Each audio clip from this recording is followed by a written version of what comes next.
नमस्कार, पत्रिका टीवी के हेलो डॉक्टर शो में आपका स्वागत है। मैं हूं राशि।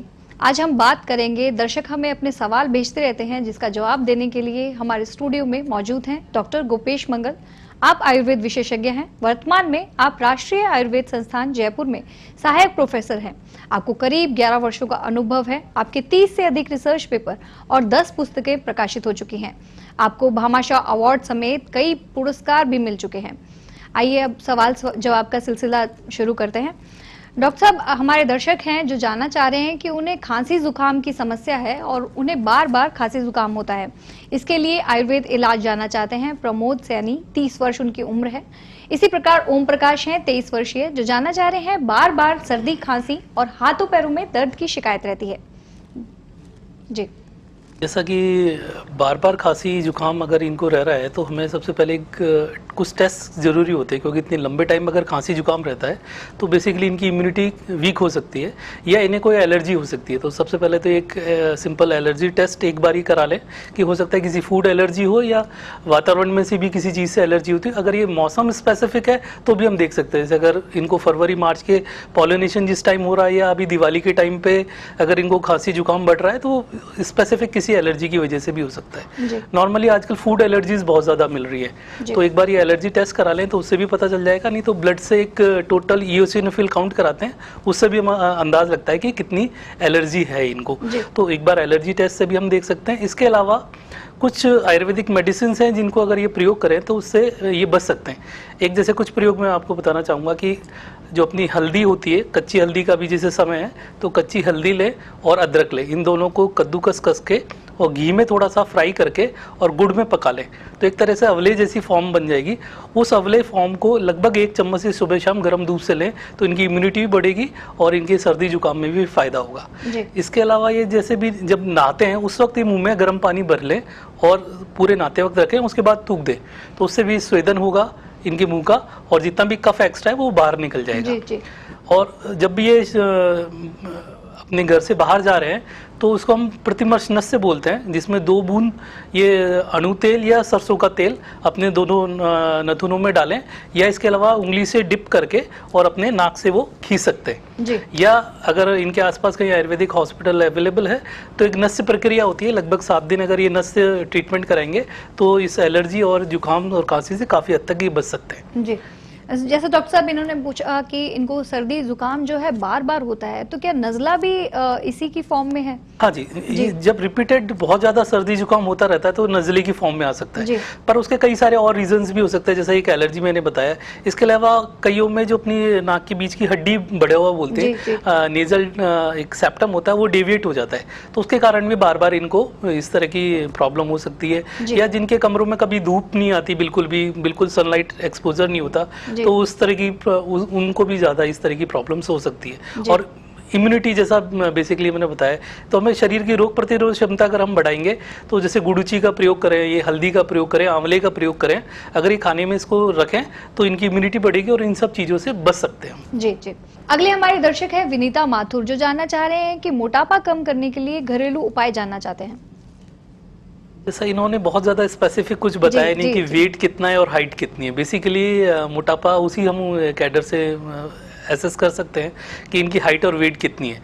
तो ओबेस की कैटेगरी में अगर लिटिल बिट ही अगर वेट ज़्यादा है तो मेनली एक्सरसाइज और फूड से ये कंट्रोल कर सकते हैं।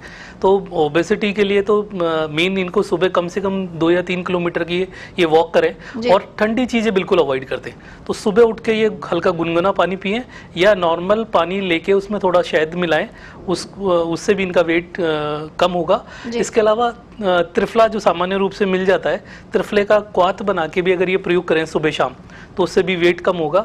और खाने पीने में थोड़ा सा ऑयली, स्पाइसी और अपना जो तला हुआ भोजन है उसको कम से कम लें तो वेट कंट्रोल होगा। और एक्सरसाइज सबसे मेन है, तो मेनली कुछ आसन प्राणायाम है, कपालभाति प्राणायाम है, अगर ये इनको करेंगे तो वेट कंट्रोल होने में सहायक है।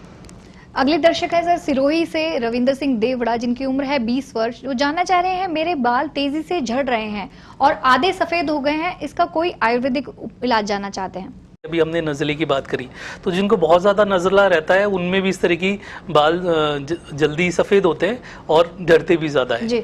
या फैमिली हिस्ट्री भी हो सकती है, तो अगर इनके फैमिली में इस तरह की कोई हिस्ट्री है कि अगर पिताजी या दादाजी के बाल जल्दी चले गए हो तो थोड़ी सी संभावना बढ़ जाती है। दूसरा, इसके अलावा अगर डेंड्रफ जैसे एक बहुत कॉमन कॉज है, अगर डेंड्रफ इनको रह रही है तो ये डेंड्रफ के लिए अगर ये उपाय करेंगे तो भी बाल झड़ना रुकेंगे। इसके अलावा आजकल हार्मोनल इम्बैलेंस की भी काफ़ी सारी प्रॉब्लम हो सकती है, क्योंकि इनकी एज 20 वर्ष है, तो इस वक्त हार्मोनल के चांसेस भी हैं। तो एक बार अपना थायराइड टेस्ट करा के और चिकित्सक से जरूर सलाह ले। तो आयुर्वेदिक औषधियां सर कौन सी इस्तेमाल करके जो इसके लिए एक तो ये अभ्यंग करें, शिरो अभ्यंग यानी हेड मसाज करें। वो भी या तो ये रात में सोते वक्त कोई भी आयुर्वेदिक ऑयल, भृंगराज ऑयल है, नीली भृंग्यादी ऑयल है, या अपना सिंपल सरसों का तेल या तिल्ली का तेल या नारियल का तेल, कोई भी ऑयल यूज करके या अपनी सोते वक्त हेड मसाज करें अच्छे से, या ये सुबह नहाने से 1.5-2 घंटे पहले भी कर सकते हैं जी। तो वो हल्की सी मसाज करें। इसके अलावा जैसे मैंने नस से बताया था, वो सेम नस से भी बाल झड़ने में सहायक, रोकने में सहायक है। तो सरसों का तेल या तिल्ली का तेल या स्पेसिफिक किसी आयुर्वेदिक फिजिशियन से जाके अपन ऑयल लिखवा सकते हैं, उनको भी 2-2 बूंद नाक में डालें, उससे भी बाल झड़ना रुकते हैं। और मेनली एक आंवला पाउडर और भृंगराज पाउडर और काले तिल और मिश्री, ये 4 चीजें इनको सम मात्रा में मिला लें और इसका एक पाउडर बना के सुबह शाम इसका प्रयोग करें जी। और बहुत ज़्यादा केमिकल वाले शैम्पू यूज़ नहीं करें या डेली शैम्पू भी यूज़ नहीं करें। तो आप लगभग 2 या 3 दिन में अपना या तो रीठा आंवला शिकाकाई से अपने हेयर वॉश कर सकते हैं, या कोई भी माइल्ड शैम्पू यूज़ करके आप हेयर वॉश कर सकते हैं। और गीले बालों में तेल नहीं लगाएं जी। तो ये इसको करें। और खाने में थोड़ा सा ग्रीन वेजिटेबल्स और अपना थोड़ा घी का इंटेक बढ़ाएं, और एक्टिविटी और स्ट्रेस से थोड़ा सा बचना है। तो अगर ये चीज करेंगे तो जैसे इन्होंने कहा कि बाल झड़ रहे हैं, इसके साथ साथ इन्होंने पूछा कि इनके जो आधे बाल हैं वो सफेद भी हो गए हैं, तो आपने जैसे उपाय बताया कि आंवला और भृंगराज, तो क्या ये सफेद बालों के लिए भी? हाँ, भृंगराज, आंवला, उसमें काले तिल और मिश्री, ये चारों समान मात्रा में, इसको भृंगराज रसायन बोलते हैं। तो अगर ये इसका प्रयोग करें तो भी इनके बाल, वो उसमें भी फायदा होगा जी। इसके अलावा अगर ये लेप लगा सकते हैं जो मेहंदी के बेस में, तो उसमें भी हम गुड़ैल के फूल है या नीली पाउडर है, उसको आंवले किसी लोहे की कढ़ाई में, और त्रिफला पाउडर है, इसको उबाल के और मेहंदी में भिगो के एक तरीके से लेप जैसा बन जाएगा। तो सप्ताह में एक बार यूज करें तो भी इनके बाल सफेद वाली समस्या में भी कमी आएगी जी जी। इसी प्रकार दर्शक हैं सुनील यादव, 17 वर्ष जिनकी उम्र है, वो जानना चाह रहे हैं कि उन्हें डेंड्रफ की बहुत समस्या है और सिर के बाल भी उनके बहुत झड़ते हैं, तो इसका उपाय जानना चाहते हैं। डेंड्रफ बेसिकली एक तो ह्यूमिड एरिया में बहुत ज़्यादा होती है, और जैसा भी बारिश वाला मौसम गया है तो इस वक्त ये थोड़ी सी बढ़ जाती है। और बहुत ज़्यादा जो गर्म पानी यूज़ करते हैं, नहाते वक्त बहुत ज़्यादा गर्म पानी भी यूज़ नहीं करना है, उससे भी डेंड्रफ की समस्या बढ़ती है। और गीले बालों में तेल नहीं लगाना है, और बहुत ज़्यादा ड्राई भी हेयर्स नहीं रखने। तो इसके लिए सबसे बेस्ट है कि आप मॉर्निंग में नहाने से 2 घंटे पहले एक कोई भी ऑयल यूज़ कर सकते हैं। और अगर बहुत ज़्यादा डेंड्रफ है तो हल्का सा कपूर नारियल के तेल में मिला के और या नीम के तेल में मिला के हल्की सी हेड मसाज कर सकते हैं। फिर रीठा आंवला शिकाकाई से हेयर वॉश कर सकते हैं। तो एक डेंड्रफ के लिए ये भी उपाय है। या आप थोड़े से दही में नींबू मिक्स करके थोड़ी देर लेप कर सकते हैं, बाल धो सकते हैं उससे भी, वो भी बचाएगा। या आप एलोवेरा और अपने मेथी का पाउडर है, इसको भी मिक्स करके थोड़ी देर अपने सर पे आप उसको एक तरह से लेप कर सकते हैं। उसके बाद आप गुनगुने पानी से धो के और कोई भी हेयर ऑयल यूज कर सकते हैं, तो इससे भी बचा जा सकता है। हेलो डॉक्टर, में फिलहाल वक्त है एक छोटे से ब्रेक का, आप बने रहिए पत्रिका टीवी के साथ।